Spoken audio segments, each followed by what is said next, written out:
রাসূলুল্লাহ সাল্লাল্লাহু আলাইহি ওয়াসাল্লাম বলেছেন, তলাবুল ইলমি ফারিদা আলা কুল্লি মুসলিম। কোরআনের মৌলিক ইলম শিক্ষা করা সকল মুসলমানের জন্য ফরজ। ইন্নাল্লাযী লাইসা ফী জাওফিহি শাইউম মিনাল কুরআনি কাল বাইতিল খারিব। যে ব্যক্তি কোরআন শিখে নাই, যার কলবে কোরআন নাই, তার কলবটা শয়তানের আখড়া সারা বাড়ি। যেই বাড়িতে মানুষ থাকে না এক সময় ছিল, এখন ঘরটা অধোমুখে পতিত, ভেঙ্গে সুরে মাটির সাথে লেগে আছে। ওই ঘরের মাঝে থাকে তেলাপোকা, ইঁদুর, টিকটিকি, সাপ, দুষ্ট জিন। আল্লাহর হাবিব সেই উদাহরণ দিলেন। আমার সামনে আপনারা যারা বসা, যাদের কলবে কোরআন নাই, যারা কোরআন তেলাওয়াত জানেন না, আপনার কলবটাকে রাসূল বলছে সারা বাড়ি। আপনার কলবটা ভালো কলব নয়। এই জন্য আপনার কলবে আপনি কোরআন ঢুকান। বলবেন হুজুর কোরআন শিখতে পারবনি। অনেকে তো বলে এটা কঠিন। আমি সুস্পষ্ট ফতোয়া দিচ্ছি, ভালো করে শুনুন। ওয়াজ করছি বলছি না, ওয়াজ তো এতক্ষণ করতেছি, এটাকে আলাদা করে বললাম ফতোয়া দিচ্ছি। ফতোয়া হলো, যে ব্যক্তি কোরআনকে কঠিন বলবে সে কুফরি করলো, ঈমান হারিয়ে চলে গেল।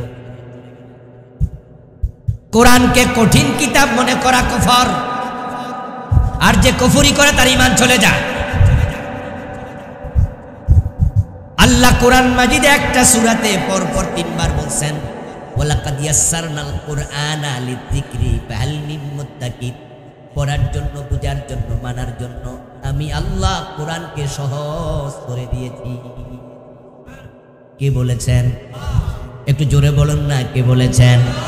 এবার একটু আওয়াজ করে বলুন, কোরআন কঠিন না সহজ? বলেছেন কে? তাহলে কঠিন মনে করলে 3 আয়াত অস্বীকার হয়ে যাবে। এবং কোরআন যে সহজ কিতাব তার প্রমাণ তো ভুরি ভুরি। আমার আল্লাহ তো মিথ্যা কথা বলে না, ঠিক না? আল্লাহ কোনো মিথ্যা কথা বলে না, তার ভুরি ভুরি প্রমাণ আছে। 5 বছরের বাচ্চা, 7 বছরের বাচ্চা, 30 পারার হাফেজ এমন আছে না নাই?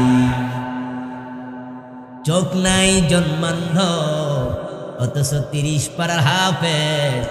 এমন হাফেজ বাংলাদেশও আছে কয়েকশো।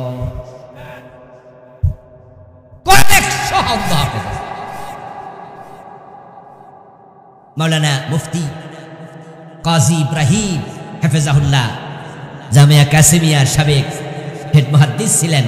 এই যে কয়দিন আগে জেলখানা থেকে মুক্তি পাইছে, কিছুদিন ধরে নিয়ে রাখছিল জেলে।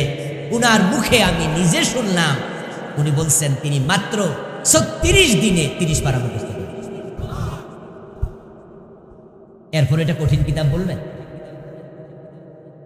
আপনারা যারা কোরআন পড়তে পারেন না, এই রমজানে সিদ্ধান্ত নেন আমি কোরআন শিখব।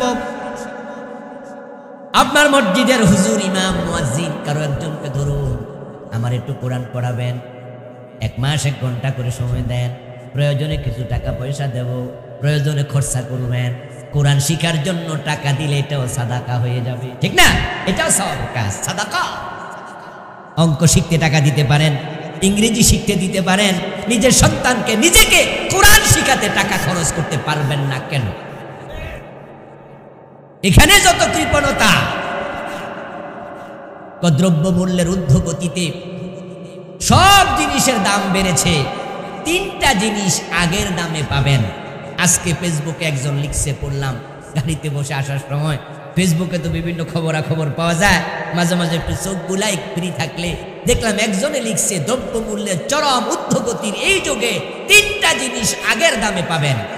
কি কি? 1 নাম্বার ইমামত, 2 নাম্বার মুক্তবের শিক্ষক, 3 নাম্বার আরবি টিউশন। হ্যাঁ, আরবি টিউশনই যে হুজুর করে, হুজুরের বেতন খুব একটা বাড়ে না। মসজিদের ইমামদের বেতন খুব একটা বাড়ে না। ইমামের বেতন 5,000 7,000, এটা 5 বছর আগেও ছিল, এখনো 5-7,000 আছে। অথচ মাছের দাম, ডিমের দাম, তেলের দাম দ্বিগুণ হয়ে গেছে, ঠিক না? যাই হোক, এটাই জাতির জন্য হতভাগ্যর কাজ, দুর্ভাগার কাজ। যে আমরা আলেমদের যথাযথ মূল্যায়ন করতে পারিনি। আবার সৌভাগ্যের ব্যাপার হলো কম দাম হওয়ার কারণে গরিবরাও কোরআন শিখার সুযোগ পাচ্ছে।